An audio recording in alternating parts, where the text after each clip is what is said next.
El día lunes terminó la defensa de mi tesis. En realidad, aún faltan unos detalles por terminar, pero esos detalles los expliqué en mi stream de ese día para los interesados. Lo que importa acá es que hablemos del episodio. El día 24 había salido el episodio 10, pero como aún estuve lidiando con otras materias y algunos asuntos personales, pues no he tenido tiempo para avanzar. En sí, el episodio 10 no siento que se haya dicho algo nuevo, pero sí creo que ya he ido poniendo las bases para dos puntos interesantes a futuro. Y sobre el episodio 11, salvo la revelación final, no me emocionó tanto. Como siempre, un agradecimiento a los miembros del canal. Ahora que ya no tengo la tesis, voy a retomar los saludos poco a poco, aunque trataré de limitarme a pocas personas por video. Ya saben, para no hacer esta sesión más larga del usual. Primero que nada, quiero empezar agradeciendo a esas personas que pagan automáticamente la suscripción, es decir, esas personas que llevan meses pagando la membresía. No sé cómo se me pudo haber pasado no agradecerles. Gracias a los de mi comunidad en español y a los de mi comunidad en inglés que están en esta categoría. Pero ahora sí, empecemos. Bienvenidos a Análisis del Arco 10, episodio 10 y 11. El capítulo empieza con un tipo de escena que me gustó mucho. Básicamente nos dicen cómo Subaru, Garfield y Petra están lavando los platos que usaron al comer. E incluso se dice que Subaru terminó ayudando en la tarea después de perder un juego con los demás miembros de la facción. Considero que esos pequeños momentos slice of life son realmente bonitos, ya que nos hacen recordar que por más aventuras fantasiosas que pasen los personajes, al final del día siguen haciendo esas tareas mundanas que nosotros hacemos. A menos, claro, que el que escuche esto sea un niño mimado o un príncipe de Arabia Saudita. En ese caso he dicho una burrada. Allí, en esa actividad, Subaru les habla sobre todo lo que pasó con Filor en la noche anterior. Hablan sobre cómo era la personalidad de la santa y cómo es que la iglesia lo ocultó. Aunque debo admitir que me sorprendió ver que aparentemente no les contó sobre la charla con Félix. Hablando del fanboy que te gusta, me quedé con unas ganas de saber qué pasó en su charla con Russell, pero parece que eso será una subtrama que quedará pendiente por unos episodios más. Lo más sorprendente es que la charla que el protagonista tuvo con sus amigos fue fructífera para él, ya que le permitió comprender un poco más a Crush en una forma que ni siquiera yo me esperaba. Se dice cómo es que Subaru, debido a que no es de este mundo, no profesa una fe ciega en el dragón, y por eso le sorprende que la gente del reino siga ciegamente los designios revelados en una piedra que, aunque no lo crean, salió en el anime y la estás viendo en este momento. De hecho, personalmente manejo el headcanon de que esa piedra que ves es del mismo material que la piedra o monolito que veremos en la cuarta temporada con el arco 6. Y si bien es verdad que hay ciertas diferencias en el material pero no en la forma, hasta esas diferencias pueden explicarse. La tabla del dragón que salió en el anime apareció por el 2016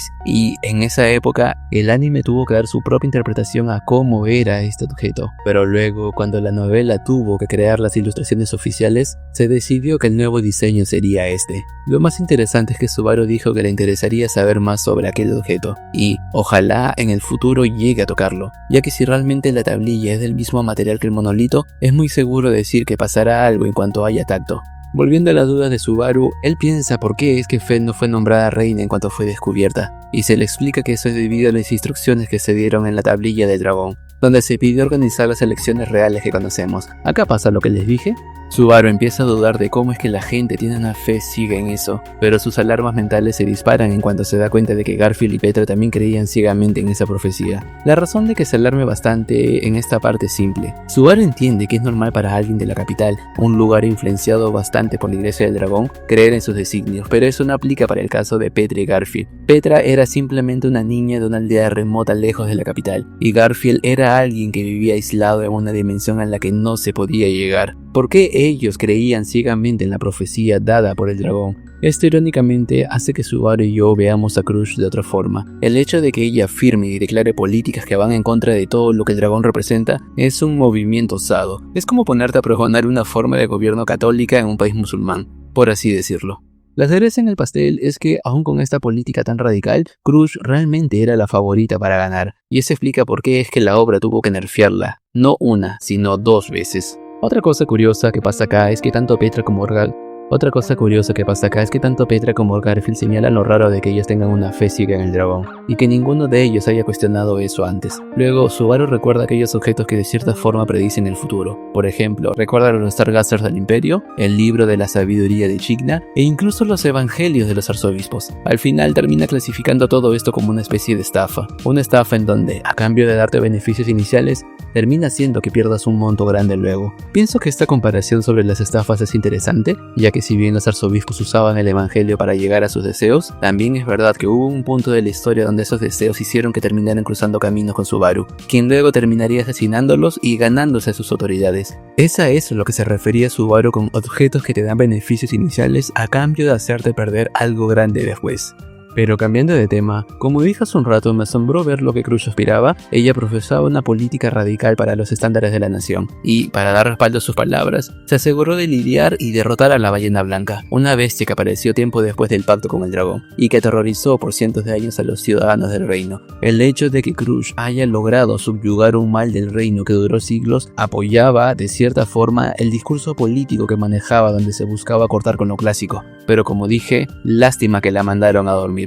Luego pasaría la escena de Meili con Ren, y algo curioso es que ellas nunca llegaron a interactuar en la línea principal, por lo que es interesante ver cómo se llevan, más ahora que Meili fue perdonada por el reino y por la facción de Emilia, y Ren, quien si bien aún no recupera sus recuerdos, opina de la situación de Meili.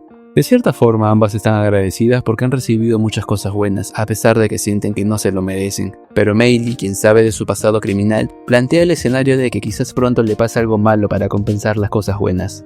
No recuerdo las palabras exactas que usa para describir este sentimiento de incertidumbre, pero sí recuerdo que le pidió a Ren que cuando le suceda lo peor, que por favor esté allí para que le ayude a resistir el golpe. Sinceramente, la forma en cómo se narró esto me hizo creer que ahora que muchos sospechan que Capella es la mente maestra detrás de todo, pues es probable que pronto tome represalias en contra de su antigua empleada. Pela en las novelas es conocida por tomar represalias en contra de aquellos que no la veneran y respetan como madre. Además, seamos sinceros, no hay nadie que represente un peligro para Meili. La única persona que estaría interesada en cerrar cuentas con ella sería Capella. Y de hecho, es por esta situación que acabo de describirles que hice la miniatura. Personalmente me gustaría que más adelante, si se llega a dar este escenario, sea Ren quien de cierta forma termine salvando a Meili de esta posible represalia. Luego, debido a ciertos sucesos, tanto Meili como Petra se retiran del escenario y solo queda Subaru, Garfield y Ren lavando los platos. Entonces Ren se dirige al joven rubio y ella dice que por alguna razón no puede evitar ser dura y cortante con él. Obviamente ella no lo sabe, pero eso es porque en el pasado a Ren le caía muy mal Garfield porque sabía que estaba enamorado de su hermana.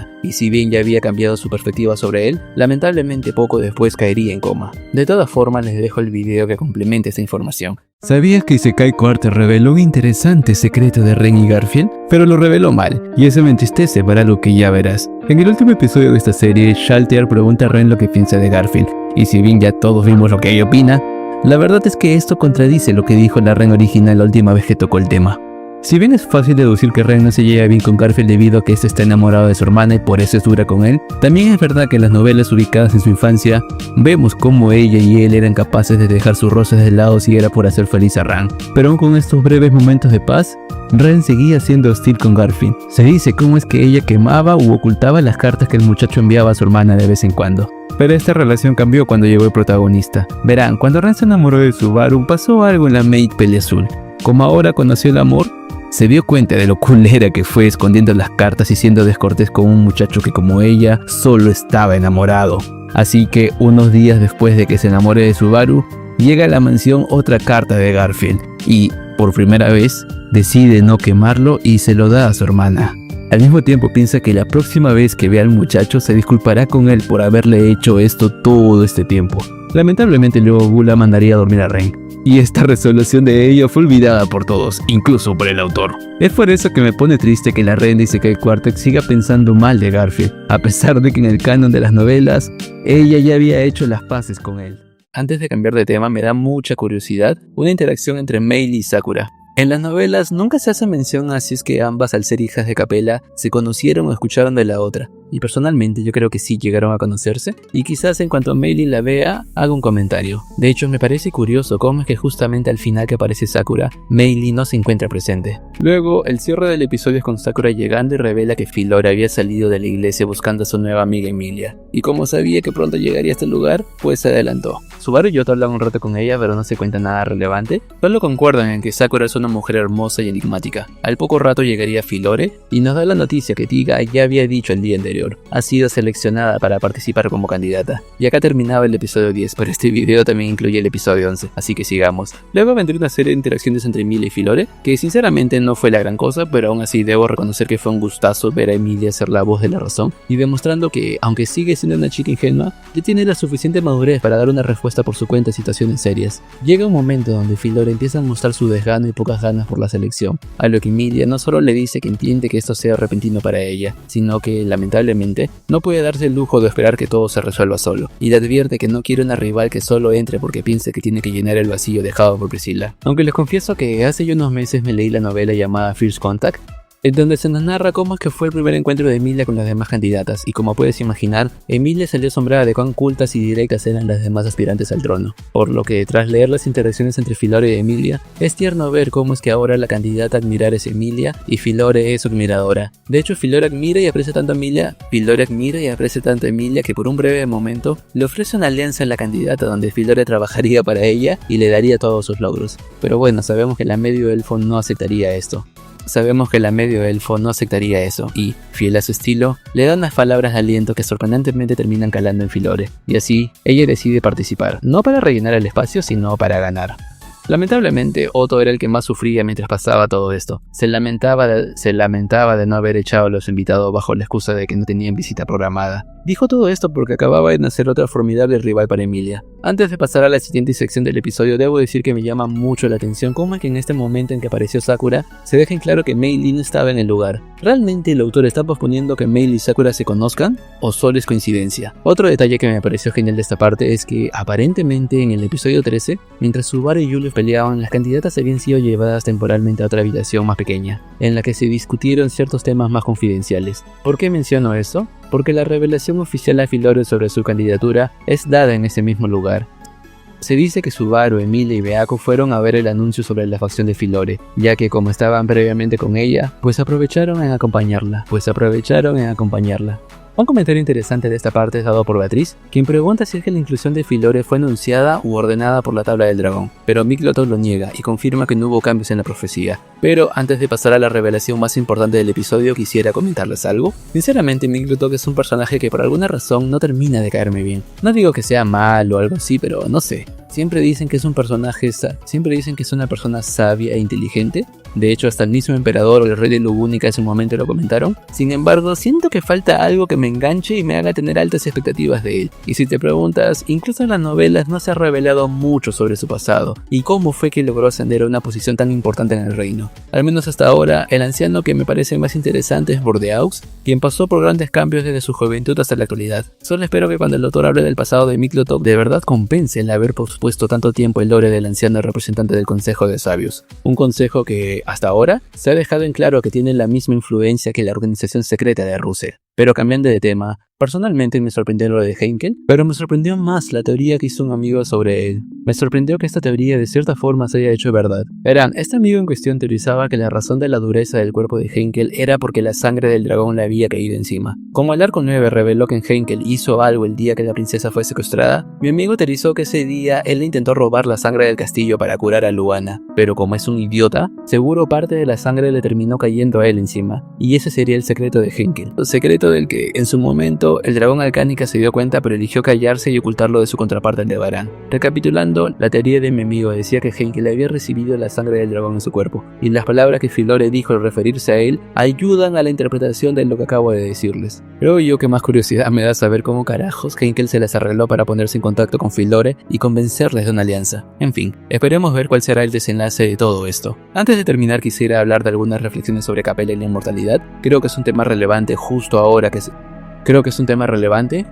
que se refieren y hablan oficialmente de Heinkel como inmortal. Es bueno recordar que cuando Capella conoció a Elsa, ella dijo que no buscaba algo inmortal, y eso porque ya había conseguido uno hace mucho tiempo. ¿A qué se refería ella con aquella cosa inmortal conseguida? Personalmente dudo mucho que se haya referido a Heinkel, y en su momento creía que ella hablaba de sí misma, pero ahora ya no sé qué creer. También quiero mencionar cómo es que parece que Capella es culpable de los problemas que ha tenido la facción de Anna desde que se separó de Subaru. Por si no lo saben, ahorita en Kararagi hay problemas porque Sareste había despertado y quedó en que Anna y su grupo lo detendrían. En las recientes revelaciones sobre este suceso se confirmó que el villano sabe de la existencia de Erigna, el espíritu artificial de Chikna, y que también es un legado de la bruja de la que solo Capella sabe de su existencia. Y como solo ella sabe de esto, Es probable que Capella sea la que le haya dado el dato al villano de esta historia secundaria. Encima, esta posibilidad de Capella compartiendo información no es tan descabellada porque, en una ruta alternativa, confirmamos que Capella llegó a tener contacto con la misma persona que está atacando en este momento Kararagi. Si bien es verdad que no se ha confirmado la identidad de este villano, por la forma de hablar y reaccionar se parece mucho, y es muy pero muy poco probable que no sea ella. Pero en fin, veremos qué pasa. Para terminar, aprovecho para comunicar que después del viernes terminan definitivamente mis asuntos académicos. Allí aprovecharé para sacar muchos videos, retomaré la serie de contenido cortado, las biografías de personajes que debo y también el ex 1. Pero antes quisiera tomarme un descanso de unos días. Les confieso que desde septiembre del año pasado no he dejado de subir videos de forma continua, principalmente porque la monetización en diciembre era muy buena como para no aprovechar.